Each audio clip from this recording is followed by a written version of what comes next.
वो पूरी तरह से गायब हो गया। हजारों साल बीत गए और किसी भी घोस्ट राइडर ने उसकी मौजूदगी महसूस नहीं की। फिर बिना किसी हिचकिचाहट के केज एक गहरी गुफा के अंदर चला गया। जैसे ही उसके पीछे पत्थर का दरवाजा धीरे धीरे बंद हुआ, चारों तरफ एक तेज चकाचौंध करने वाली रोशनी फैल गई। जॉनी के अंदर की दुष्ट आत्मा को आने वाले खतरे का एहसास हो गया। वो बेचैन होकर उसके शरीर पर दोबारा कब्जा करने की कोशिश करने लगी, लेकिन उस तेज रोशनी की ताकत के सामने वो आत्मा दर्द से तड़पने लगी। उसकी शक्ति धीरे धीरे खत्म हो रही थी। जॉनी ने दांत भींचकर हिम्मत रखी और आखिर तक टिके रहे। जब उसने फिर से आंखें खोली तो उसके ऊपर लगा वो शाप पूरी तरह से खत्म हो चुका था। दूसरी तरफ कैरिगन मलबे के नीचे पड़ा हुआ मरने की हालत में था। तभी उसे एक अंधेरी भयानक मौजूदगी अपने पास आती महसूस हुई। वो था उसका मालिक मेफिस्टो का इंसानी रूप। उसने अपने गुलाम को अपने साथ बनाए रखने के लिए उसे असली राक्षसी ताकत दी थी, लेकिन इससे उसकी धरती की परशक्ति कमजोर पड़ गई थी। वो कैरिगन के पास आता है, एक बड़ी चट्टान हटाता है और उसके ऊपर लकड़ी का टुकड़ा फेंकता है, लेकिन जैसे ही वो लकड़ी कैरिगन को छूती है वो पलक झपकते ही राख बन जाती है। ये ताकत अब नर्क की आग जितनी खतरनाक थी। कैरिगन ने अपनी नई शक्ति आजमाने के लिए बगल में खड़े एक फायरमैन की तरफ देखा। अगले ही पल वो उसे अपने अंधेरे की तरफ खींच लेता है और बस एक हल्के स्पर्श से उसका मांस पिघलने लगता है। इस ताकत के साथ कैरिगन को यकीन था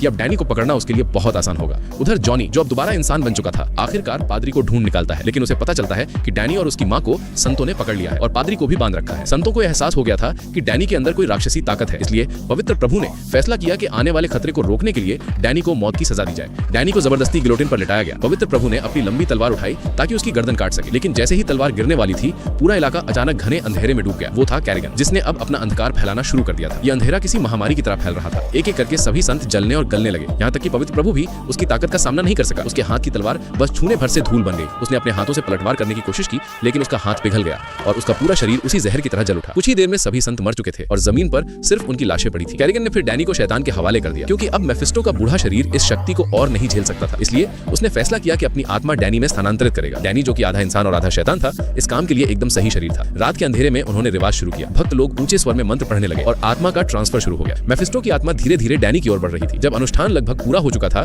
तभी अचानक मोरो वहां पहुंचता है, हाथ में बंदूक लिए, और वो पागलों की तरह गोलियां चलाने लगता है। उसी वक्त जॉनी दूसरी तरफ से आ धमकता है और एक जोरदार मुक्के से शैतान को गिरा देता है। वो डैनी को पकड़ने की कोशिश करता है, लेकिन उसका हाथ बीच में ही रुक जाता है, क्योंकि अब डैनी पूरी तरह से राक्षस के कब्जे में था। वो जॉनी को आवाज देता है, बार बार पुकारता है, लेकिन वो जैसे होश में ही नहीं था। राक्षस उठता है और एक जोरदार झटके से जॉनी को कई मीटर दूर फेंक देता है। मोरो लड़खड़ाते हुए खड़ा होता है, लेकिन तभी वो राक्षस उसका हाथ पकड़ लेता है। उसकी जहरीली ताकत उसकी बंदूक से होते हुए पूरे शरीर में फैल जाती है। फिर भी मरते वक्त भी मोरो अपना ईमान नहीं छोड़ता और कहता है, मैं अभी भी रोशनी देख सकता हूँ। उधर जॉनी भी बुरी तरह घायल था, लेकिन उसने हार नहीं मानी। मरते हुए भी उसने डैनी की ओर देखा और बोला, तुम ऐसे नहीं हो डैनी, और कभी नहीं बनोगे। इन शब्दों को सुनकर डैनी के अंदर कुछ टूटने और कुछ जगने लगता है। वो धीरे धीरे अपने शैतानी पिता की ओर मुड़ता है और अब फैसला होने वाला है, कौन रहेगा जिंदा, इंसानियत या अंधकार।